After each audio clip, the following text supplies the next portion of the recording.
सोचिए, एक शांत वसंत दिन आप मिसाइल रक्षा प्रणाली देख रहे हैं। तभी बेस के सभी अलार्म अचानक बज उठते हैं। आप अपने सामने स्क्रीन पर देखते हैं और वो 1, 10 या 20 नहीं बल्कि 30 मिसाइलों को पकड़ती है जो वायुमंडल से आपकी बेस की ओर तेजी से आ रही हैं। टकराने का समय 30 सेकंड। इतने कम समय में आपके पास जवाबी मिसाइल दागने का समय नहीं है। अमेरिकी वायुसेना की आने वाली हाइपरसोनिक मिसाइल भी ऐसे ही काम करेगी। AGM-183 ए, जिसे air launched rapid response weapon या सिर्फ एरो भी कहा जाता है, पिछले आधे दशक से विकसित की जा रही है।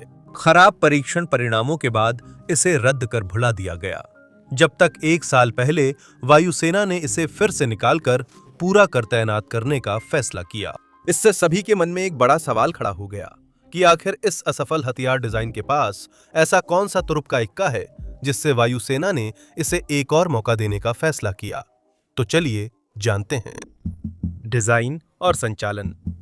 लॉकहीड मार्टिन ने 2018 में एरो का विकास शुरू किया और जल्द ही 22 फुट यानी लगभग 6.7 मीटर लंबा, 6,600 पाउंड, 3,000 किलो वजनी डिजाइन तैयार किया। मिसाइल में ठोस ईंधन बूस्टर और पॉप आउट टेलफिन्स होते हैं। साथ ही नोज कोन में बिना शक्ति वाला बूस्ट ग्लाइड वाहन छुपा रहता है। पूरे सिस्टम को इस तरह से काम करने के लिए डिजाइन किया गया है कि रॉकेट बूस्टर मिसाइल को वायुमंडल की सीमा तक ले जाता है, उसके बाद ग्लाइड वाहन को छोड़ देता है। कहा जाता है कि यह ऑपरेशन के इस हिस्से के दौरान लगभग मैक 20 की अविश्वसनीय गति तक पहुंचने में सक्षम होगा। ये लगभग 15,000 मील या 24,000 किलोमीटर प्रति घंटा है। और भले ही ये पहली बार में असंभव लगे, लेकिन वास्तव में ये इतनी तेज गति से चलने वाली पहली हाइपरसोनिक मिसाइल नहीं होगी। रूस की अवानगार्ड मिसाइल की पुष्टि की गई गति मैक 20 है और रूस का दावा है कि ये मैक 27 तक जा सकती है, अगर आप यकीन करें तो। वहीं अमेरिकी ट्राइडेंट 2D5 पनडुब्बी से लॉन्च की गई मिसाइल को मैक 24 की गति तक पहुंचते हुए रिकॉर्ड किया गया था। मिसाइल के वायुमंडल के पास पहुंचते ही नोज कोन खुलता है और हाइपरसोनिक ग्लाइड व्हीकल अलग होकर मैक 20 की रफ्तार से लक्ष्य की ओर ग्लाइड करता है। ये बताना जरूरी है कि ये गति केवल दावा की गई है। टेस्ट रिपोर्ट्स, जिनके बारे में हम आगे बात करेंगे, सिर्फ इतना कहती हैं कि मिसाइल ने मैक 5 से ज्यादा गति हासिल की थी, जबकि मैक 20 की गति डार्पा द्वारा दावा की गई है। मिसाइल सिस्टम का हाइपरसोनिक ग्लाइड व्हीकल वेज आकार की design tactical boost glide program के तहत डार्पा और USAF के संयुक्त प्रोजेक्ट से ली गई है। इस प्रोग्राम का मकसद air launched hypersonic boost glide system बनाना था और यही हम यहाँ देख रहे हैं। लॉकहीड मार्टिन ने इस प्रोजेक्ट पर हथियार प्रणाली बनाने और टेस्ट करने का $147 मिलियन का कॉन्ट्रैक्ट जीता। Hypersonic glide vehicle hypersonic missile design का मुख्य भाग है और ये अधिकांश हाइपरसोनिक मिसाइलों पर भी लागू होता है। HGV एक वारहेड है जो खुद हाइपरसोनिक गति से मैन्यूवर और ग्लाइड करता है और बूस्ट ग्लाइड ट्रेजेक्ट्री का अनुसरण करता है। बूस्ट ग्लाइड ट्रेजेक्ट्री पारंपरिक बैलिस्टिक ट्रेजेक्ट्री से अलग होती है क्योंकि ये सिर्फ गुरुत्वाकर्षण पर निर्भर नहीं करती और HGV की उड़ान अप्रत्याशित होती है।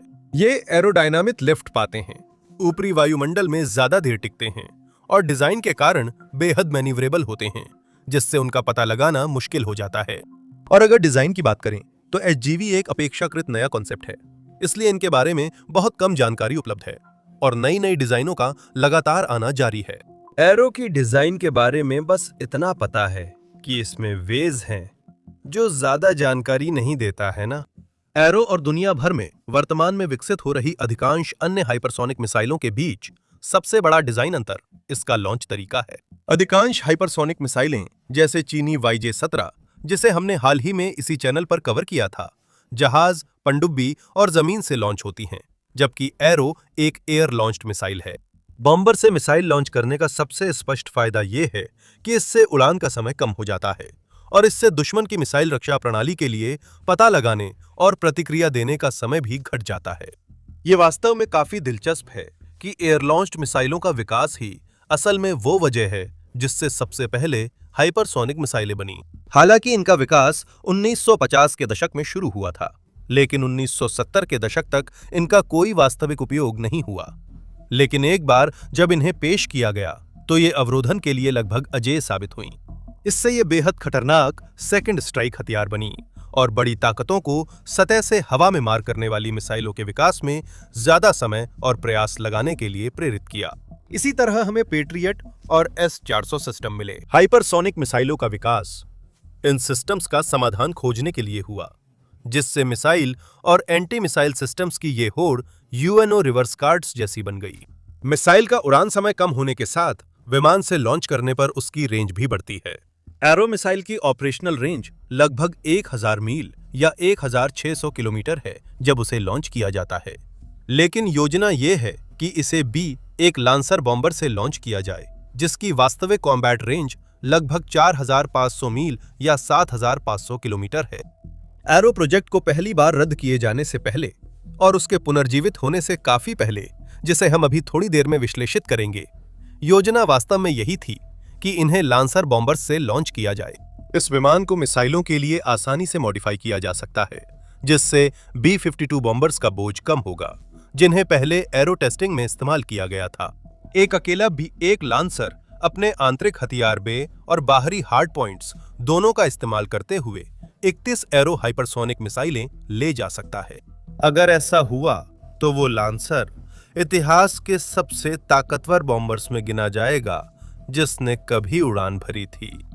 योजना अकेले लांसर से आगे बढ़ गई थी। सेवानिवृत्त एयरफोर्स ग्लोबल स्ट्राइक कमांड के कमांडर जनरल टिमोथी रे ने कहा कि योजना थी कि B-1 लांसर बॉम्बरों के एक पूरे स्क्वाड्रन को एरो ले जाने के लिए बाहरी हार्ड पॉइंट्स दिए जाएं। एक B-1 लांसर स्क्वाड्रन में आमतौर पर 18 विमान होते हैं और इसका मतलब है कि एक अकेला स्क्वाड्रन सिर्फ अपने बाहरी हार्ड पॉइंट्स पर 144 एरो ले जा सकता है और अपने आंतरिक बे में 414 और एरो रख सकता है। हालांकि ये सवाल उठता है कि वास्तव में हम इसे व्यवहार में देख पाएंगे या नहीं। एक B-1 लांसर अमेरिकी करदाताओं को करीब $300 मिलियन पड़ता है और आधुनिकीकरण मिलाकर लागत $400 मिलियन तक हो सकती है। चूंकि एक सिंगल एरो मिसाइल की कीमत कम से कम $15 मिलियन हो सकती है, इसलिए एक ही लांसर में 31 एरो मिसाइलें लोड करना थोड़ा पागलपन होगा, क्योंकि इससे उसकी कुल कीमत लगभग $800 मिलियन हो जाएगी और इससे वो एक बहुत बड़ा निशाना बन जाएगा। कमांडर शायद चाहेंगे कि उनके पास कम मिसाइलों वाले कई बॉम्बर हों, लेकिन ये चर्चा किसी और दिन के लिए है। योजना यह भी थी कि B-52 बेड़े के एक हिस्से को फिर से इस तरह से तैयार किया जाए कि वह एरो मिसाइल और भविष्य में विकसित होने वाली किसी भी अन्य हवा से प्रक्षेपित हाइपरसोनिक मिसाइल को लॉन्च कर सके। हालांकि ये पता नहीं है कि वायुसेना ने ऐसा किया, क्योंकि एरो प्रोजेक्ट एक समय पर रद्द हो गया था। B-52 विमानों में नए इंजन और संचार प्रणालियां लगानी होंगी। इसमें कैलिफोर्निया के एडवर्ड्स एयरफोर्स बेस पर टेस्ट फ्लीट को 2 से बढ़ाकर 8 विमान करने की योजना भी थी। ये योजना एरो प्रोजेक्ट के रद्द होने से पहले की थी। अब जब फिर शुरू हुआ है तो स्पष्ट नहीं है कि वही योजना है या वायुसेना के नए विचार हैं। रिकॉर्डिंग के समय ये प्रोजेक्ट नौकरशाही उलझन में है, लेकिन अगर वायुसेना ने पूर्ण उत्पादन शुरू करने का फैसला किया तो उसके पास प्रभावशाली हथियार होगा। एरो दुश्मन की वायु रक्षा पर तेजी से उड़कर उसे बेअसर कर सकता है। ये खास तौर पर उन लक्ष्यों के खिलाफ बेहद प्रभावी होगा जिनके पास तैयारी का समय बहुत कम या बिल्कुल नहीं होता, क्योंकि उनके पास रक्षा के उपाय शुरू करने का समय नहीं होगा। यहां तक कि अगर वे एरो को पहचान भी लें, जो कि पहले से ही काफी असंभाव्य है, तो भी यह और भी कम संभावना है कि वे कोई जवाबी कार्रवाई कर पाएं। हाइपरसोनिक मिसाइलें जाहिर है उतनी सर्वशक्तिमान नहीं हैं जितना कुछ लोग उन्हें मानते हैं। चलायमान लक्ष्यों के मुकाबले उनकी क्षमता स्थिर लक्ष्यों के खिलाफ ज्यादा प्रभावशाली है। हाइपरसोनिक उड़ान के दौरान प्लाज्मा परत के कारण उनसे संपर्क नहीं हो सकता, सिर्फ देखा जा सकता है। वे मिसाइल इंजीनियरिंग की चरम सीमा हैं और हर हाईटेक खास डिजाइन पर विकास के दौरान असफलता की प्रवृत्ति रहती है जब तक वे सुव्यवस्थित नहीं हो जाते। जितने ज्यादा जटिल हिस्से होते हैं, कुछ गलत होने की संभावना उतनी ही बढ़ जाती है। यही AGM-183A के साथ भी हुआ। एरो का प्रदर्शन उतार चढ़ाव भरा था। ये कहना कि एरो का परीक्षण प्रदर्शन निराशाजनक था, बहुत कम कहना होगा। इस परियोजना को अगस्त 2018 में फंडिंग मिली और 1 साल से कम में B-50 2 बॉम्बर्स पर लटकाकर उड़ान परीक्षण शुरू हो गए। 2020 में अमेरिकी वायुसेना ने एरो मिसाइलें लेने का फैसला किया, जिससे ट्रंप प्रशासन ने विकास प्रक्रिया तेज करने के लिए बजट में 23% वृद्धि का प्रस्ताव रखा। ये तब हुआ जब राष्ट्रपति ट्रंप ने प्रेस कॉन्फ्रेंस में सुपर डुपर मिसाइल की घोषणा की, मैंने इसे सुपर डुपर मिसाइल कहा। राष्ट्रपति ने इस हथियार को अमेरिकी मिसाइलों से 17 गुना तेज बताया और पत्रकारों ने माना कि वो AGM-183A एरो की बात कर रहे हैं, लेकिन इसकी पुष्टि या इनकार नहीं हुआ। हालांकि एरो की शुरुआत से ही असफलताएं उसके साथ रहीं। योजना थी कि वायुसेना पहले बूस्टर रॉकेट परीक्षण और फायरिंग सिमुलेशन करे, फिर वास्तविक वारहेडों के साथ ऑल अप राउंड परीक्षण करे। अगर यह परीक्षण सफल रहता तो वायुसेना इसे रैपिड प्रोटोटाइपिंग से रैपिड फील्डिंग चरण में ले जाने पर विचार करती। 2021 में इस कार्यक्रम ने 5 सफल परीक्षण किए। हालांकि शुरुआती परीक्षण हार्डवेयर और सॉफ्टवेयर समस्याओं के कारण टाले गए थे। ये परीक्षण बुनियादी थे, वे सिर्फ शुरुआती हथियार और विमान इंटरफेस एकीकरण और B-52 पर एरो के सही फिटिंग और यांत्रिक कार्य को ही परख रहे थे। परीक्षणों के दौरान 2 अप्रत्याशित घटनाएं हुईं, जिनकी प्रकृति अब भी एक रहस्य है, और इन्हीं घटनाओं ने फिन कंट्रोल सिस्टम के पुनः डिजाइन के लिए प्रेरित किया। फिर एयरफोर्स 3 बूस्टर इंजन परीक्षण करना चाहती थी, जिनमें से एक सिमुलेटेड था और 2 असली थे। असली परीक्षण अंत में पूरी तरह से विफल रहे। पहले परीक्षण में मिसाइल B-50 2 बॉम्बर से अलग नहीं हो सकी, क्योंकि सिस्टम ने फिन एक्ट्यूएटर में समस्या पाई। फिर एयरफोर्स ने समाधान लागू किया और दूसरे बूस्टर व 8वें कुल परीक्षण के साथ आगे बढ़ी, जो पूरी तरह से आपदा साबित हुआ। B-52 द्वारा मिसाइल छोड़ने के बाद बूस्टर इंजन नहीं जला, जिससे मिसाइल पॉइंट मोगो सी रेंज में क्रैश लैंड हो गई।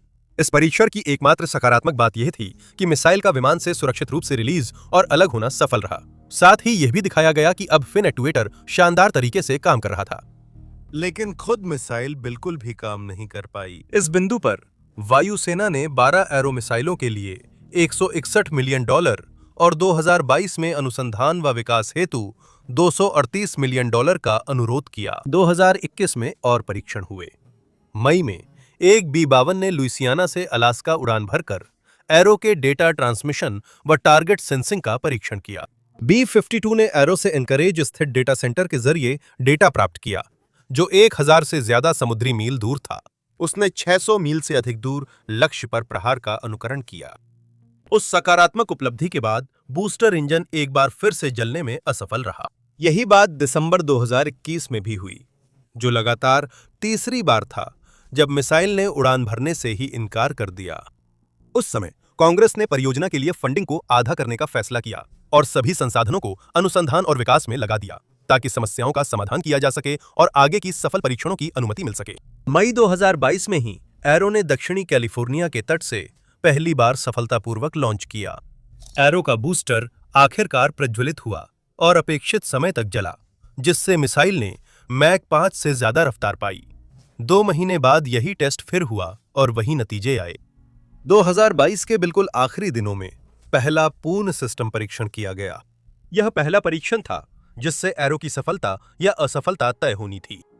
हैरानी की बात यह रही कि बूस्टर इंजन सही चला और बाद में हाइपरसोनिक ग्लाइड व्हीकल उससे अलग हो गया। परीक्षण के दौरान टेस्ट रेंज के सेंसर खराब हो गए, जिससे वायुसेना इसे पूरी तरह सफल नहीं कह सकी, क्योंकि यह पता नहीं चल पाया कि HGV और वारहेड उड़ान के अंतिम चरण में सही काम कर रहे थे या नहीं। वहां सेंसर नहीं थे। इसके तुरंत बाद मार्च 2023 में एक और AGM-183A का परीक्षण किया गया और यह परीक्षण पूरी तरह से असफल रहा।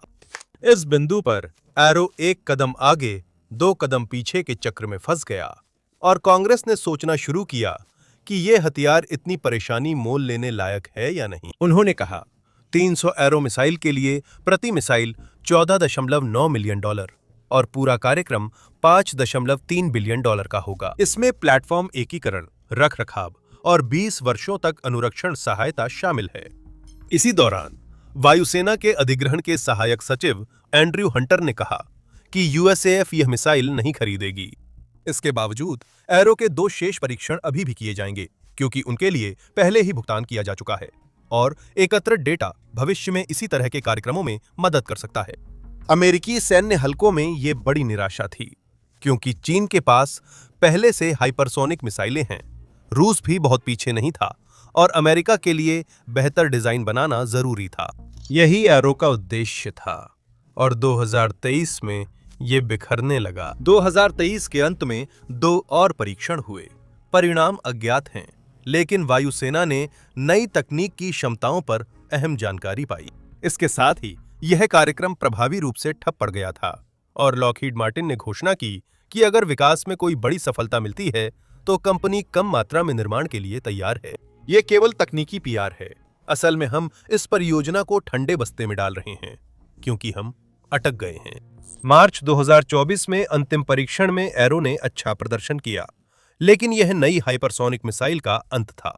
जब एरो ने अमेरिका में सैन्य अधिकारियों को निराश किया, तभी एक संबंधित परियोजना ऑपरेशनल फायर्स यानी ऑफ फायर्स विकसित हो रही थी। ऑफ फायर्स डरपा का AGM 183A के ढांचे का अनुकूलन था, जिसे बाद में सस्ती जमीन से दागी जाने वाली हाइपरसोनिक मिसाइल बना दिया गया। ये परियोजना परीक्षण में बहुत सफल रही और ये पहली मिसाइल है जो मरीन कॉर्प्स के लॉजिस्टिक्स ट्रक से लॉन्च हुई। इस मिसाइल की एक बहुत ही महत्वपूर्ण डिजाइन विशेषता इसका नियंत्रित किया जा सकने वाला रॉकेट मोटर था। एरो को बूस्टर इंजन के ईंधन खत्म होने और इंजन खुद बंद होने और अलग हो जाने का इंतजार करना पड़ता था, जबकि ओपफार्स रॉकेट मोटर ऑपरेटर कभी भी बंद कर सकता था।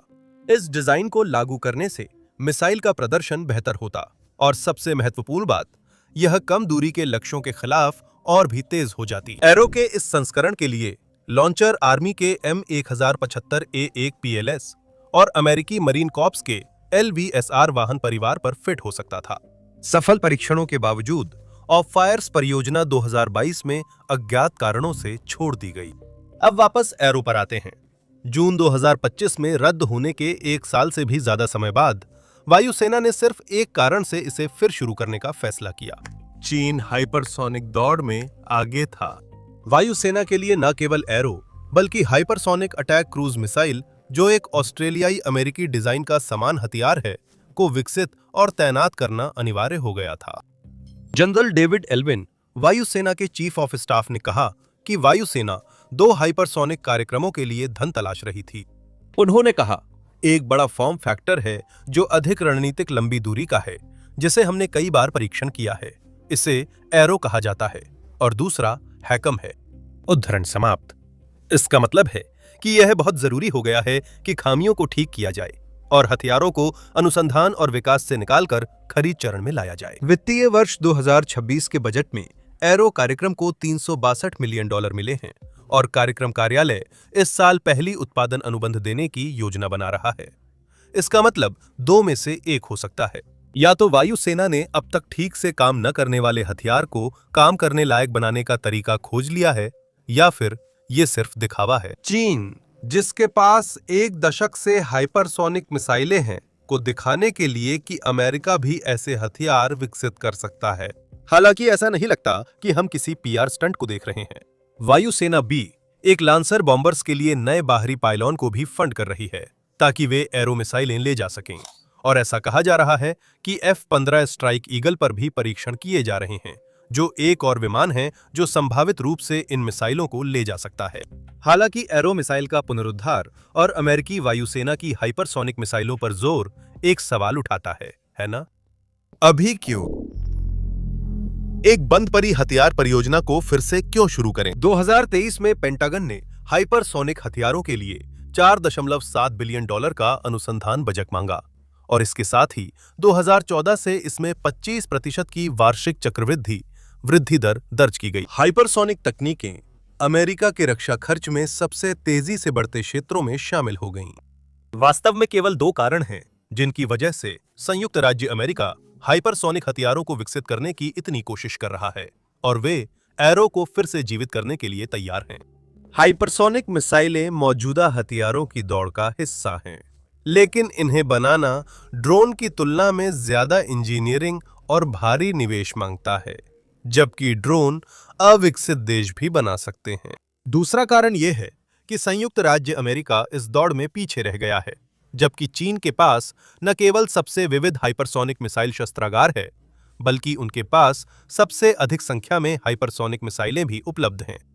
चीन अमेरिका से आगे है क्योंकि पश्चिमी सहयोगियों ने उसकी सैन्य वृद्धि को लंबे समय तक अनदेखा किया। विलियम फ्रीयर के अनुसार जो काउंसिल ऑन जियो स्ट्रेटजी में नेशनल सिक्योरिटी फेलो हैं, उन्होंने ये कहा है। रूस और चीन ने कई साल पहले इन कार्यक्रमों में भारी निवेश किया, जबकि अमेरिका और यूके ने नहीं किया। जब चीन, जो हाइपरसोनिक हथियारों के विकास के मामले में रूस से काफी आगे है, इन तकनीकों को विकसित कर रहा था, उस समय मित्र पश्चिमी देश विदेशों में विद्रोहियों से लड़ने और घरेलू आतंकवाद पर ध्यान केंद्रित कर रहे थे, और उस समय ऐसा नहीं लग रहा था कि समकक्ष देशों के बीच कोई संघर्ष संभव है। आखिरकार द्वितीय विश्व युद्ध के बाद से दुनिया ने वास्तव में कोई वास्तविक समकक्ष शक्तियों के बीच संघर्ष नहीं देखा है, और शुरुआती 2000 के दशक में ऐसा कोई संकेत नहीं था कि ऐसा कोई संघर्ष उभर रहा है। अब सेवानिवृत्त ब्रिटेन की गुप्त खुफिया सेवा के प्रमुख सर एलेक्स यंगर ने कहा कि उन परिस्थितियों में लिए गए निर्णयों का कुल परिणाम यह रहा कि उद्धरण, हम चीन के एक सैन्य शक्ति के रूप में जबरदस्त उदय को पहचान नहीं पाए। उद्धरण समाप्त। ये बयान हाइपरसोनिक हथियारों के विकास को संक्षेप में बताता है। संयुक्त राज्य अमेरिका हाइपरसोनिक मिसाइल विकास में चीन रूस के बजाय इजराइल उत्तर कोरिया के करीब इसलिए है क्योंकि पेंटागन में हथियार विशेषज्ञता को लेकर भारी भ्रम है। जो हर काम में हाथ डालता है वो किसी एक का उस्ताद नहीं होता, और अमेरिका एक साथ आधा दर्जन अलग अलग हाइपरसोनिक कार्यक्रम फंड कर रहा था। ये कार्यक्रम दो मुख्य श्रेणियों में से किसी एक में आते थे। वे या तो हाइपरसोनिक क्रूज मिसाइलें थीं या हाइपरसोनिक ग्लाइड वाहन, जिसमें एरो भी आता है। एक ही समय में 6 अलग अलग हथियार विकसित करने की कोशिश करने में समस्या ये है कि किसी भी एक प्रोजेक्ट को पर्याप्त फंडिंग नहीं मिलती, क्योंकि बजट बहुत ज्यादा बढ़ जाता है। Hypersonic air breathing weapon concept, जो रिकॉर्डिंग के समय अभी भी विकास में है, उस पर अब तक $1 अरब से ज्यादा खर्च हो चुके हैं, जितना हमें पता है। ऐसी ही कहानी पहले बताई गई हाइपरसोनिक अटैक क्रूज मिसाइल की है, जो 2027 में सेवा में आएगी और अब तक करदाताओं के $2 अरब खर्च करवा चुकी है। लंबी दूरी का हाइपरसोनिक हथियार की कीमत प्रति यूनिट $41 मिलियन है, जिसमें विकास लागत $4.4 अरब तक पहुंच गई है और उत्पादन लागत $2.5 अरब तक जा चुकी है। ये केवल अमेरिका के सबसे प्रसिद्ध हाइपरसोनिक प्रोजेक्ट्स हैं, लेकिन जब आप सिर्फ इन कार्यक्रमों की लागत को देखते हैं तो यह समझना मुश्किल नहीं है कि पेंटागन को एक कार्यशील हाइपरसोनिक हथियार विकसित करने में दिक्कत क्यों होती है। अमेरिका इस दौड़ में देर से शामिल हुआ, और जब वो आया तो उसने वर्षों की पिछड़न की भरपाई करने की कोशिश की। 2023 के एक इंटरव्यू में विलियम रोपर, जिन्होंने 2018 से 2021 तक एयरफोर्स के assistant secretary for acquisition technology and logistics के रूप में सेवा दी, ने कहा कि उद्धरण, मेरे पेंटागन में रहने के दौरान कोई रणनीति नहीं थी। बाहर से मुझे जो दिखता है उससे तो अब भी कोई रणनीति नजर नहीं आती। उद्धरण समाप्त। मुख्य प्रतिस्पर्धियों से पीछे रहने के साथ अमेरिका एक और बड़ा नुकसान झेल रहा है। ये गैर परमाणु हाइपरसोनिक मिसाइलें विकसित कर रहा है, जो और भी मुश्किल है क्योंकि इन्हें ज्यादा सटीक बनाना होता है। 2025 की कांग्रेस रिपोर्ट के अनुसार ज्यादातर अमेरिकी हाइपरसोनिक हथियार परमाणु वारहेड के लिए नहीं बने, जबकि रूस चीन के हथियार ऐसे हैं। इसलिए अमेरिकी हाइपरसोनिक हथियारों को ज्यादा सटीक बनाना होगा और इन्हें चीनी रूसी परमाणु हथियारों के मुकाबले विकसित करना ज्यादा चुनौतीपूर्ण है। उदाहरण समाप्त। इसी बात को ध्यान में रखते हुए अमेरिका ने विभिन्न सैन्य क्षेत्रों के लिए अलग अलग प्रकार के हाइपरसोनिक हथियार विकसित करने का लक्ष्य रखा था और अब भी रखता है। नेवी को पारंपरिक प्रॉम्प्ट स्ट्राइक हथियार मिलेगा, जबकि आर्मी को लॉन्ग रेंज हाइपरसोनिक हथियार और एयरफोर्स को हैकम के अलावा एरो भी मिलेगा। अमेरिका चीन से पीछे है क्योंकि वहां विंड टनल्स की कमी है, जो हैरान करने वाली बात है। यह बिल्कुल वो चीज नहीं है जिसकी आप उस देश से उम्मीद करेंगे जिसने असल में हवाई जहाज का आविष्कार किया था। लेकिन अमेरिका के पास सिर्फ 26 विंड टनल्स हैं, कम से कम 2021 की गवर्नमेंट अकाउंटेबिलिटी ऑफिस की रिपोर्ट के मुताबिक। इनमें से 14 टनल्स 1970 से पहले बनाई गई थीं। विंड टनल्स विमान और मिसाइल विकास में अहम हैं, क्योंकि ये थर्मल टेस्टिंग, हथियार क्षमताओं और एरोडायनामिक प्रेशर की जांच में मदद करती हैं। चीन के पास सिर्फ 18 टनल्स हैं, फिर भी हाइपरसोनिक मिसाइल डिजाइन में वो अमेरिका से आगे है, क्योंकि उसके पास JF-22 विंड टनल है, जो मैक 30 तक की स्पीड सिमुलेट कर सकती है। इसके पास कई ऐसी टनल्स भी हैं जिनकी चौड़ाई 8 मीटर या 26 फीट से ज्यादा है, जो यूरोप और अमेरिका की टनल से काफी बड़ी हैं, क्योंकि वहां की टनल्स आमतौर पर 5 मीटर या 16 फीट से ज्यादा नहीं होती। आज तक हालात ऐसे ही बने हुए हैं। एक्सियोस के 2025 के अंत के विश्लेषण के मुताबिक अमेरिका और उसके मुख्य प्रतिद्वंदियों में अब भी बड़ा अंतर है। इसी कारण एरो फिर शुरू हुआ। हालांकि यह परियोजना शुरू में असफल रही थी। ऐसा माना जाता है कि जब इसे रद्द किया गया था तब तक इसका विकास काफी हद तक हो चुका था। इसलिए जब रद्दीकरण के बाद विकसित हुई तकनीकों और सुधारों को इसमें लागू किया जाएगा तो एरो ठीक से काम करेगा। ऐसी परियोजना को फिर से शुरू करना एकदम नई हाइपरसोनिक हथियार परियोजना शुरू करने की तुलना में, जो एयरफोर्स के शस्त्रागार में एरो की जगह ले सके, आर्थिक रूप से कहीं अधिक व्यावहारिक है। इसके अलावा एरो मिसाइल बहुत किफायती है। एक मिसाइल $15 मिलियन की है, जबकि सेना की डार्क ईगल लंबी दूरी की हाइपरसोनिक मिसाइल $41 मिलियन की है। यानी एक डार्क ईगल की कीमत में लगभग 3 एरो मिसाइलें खरीदी जा सकती हैं। इस समय एरो किस चरण में है, खैर कोई नहीं जानता, लेकिन पेंटागन शायद ही तब किसी असफल प्रोग्राम को फिर शुरू करे जब तक उसे भरोसा न हो कि हथियार को बेहतर बनाकर उसका उत्पादन करके और उसे सक्रिय सेवा में लाया जा सकता है। योजना के अनुसार हैकम 2027 में सेवा में आएगा। संभव है एरो की समय सीमा भी ऐसी ही हो सकती है, लेकिन ये तय नहीं है। देखने के लिए धन्यवाद।